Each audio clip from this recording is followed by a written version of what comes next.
is it helpful to consider this as a kind of renewed Cold War?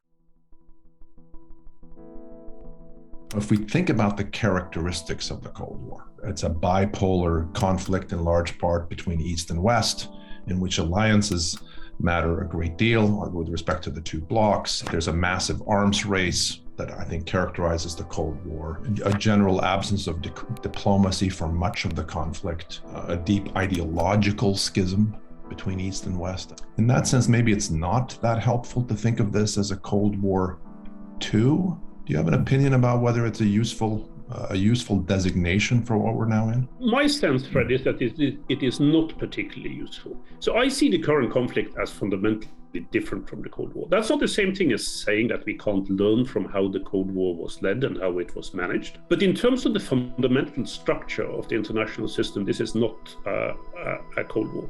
Now, when I've been saying that in the past, I think quite a few people have said, oh, thank goodness, people are saying that it's not a Cold War. It's not quite as easy as that, right? Because some of the similarities in terms of examples from the past that are not to the Cold War are in many ways more frightening, right, than the kind of Cold War scenario, which after all, though in a deadly kind of way, offered some degree of stability. This system doesn't seem to me to be particularly stable, in part because it's not bipolar, right? It's multipolar.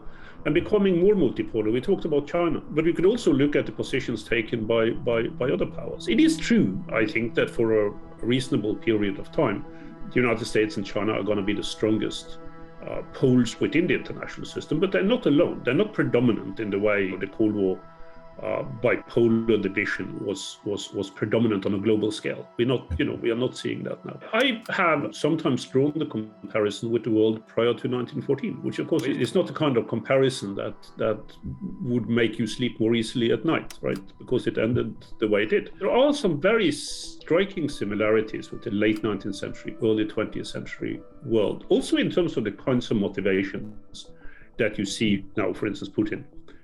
In this case, coming out with. There is the kind of colonial, racial kind of background, extolling one's own national characteristics over those of anyone else, and saying that our country, our people, are in need of territory, in need of buffer zones, in terms of zones of influence. All of those kinds of statements would be easily recognizable, to people who lived in that late 19th century world.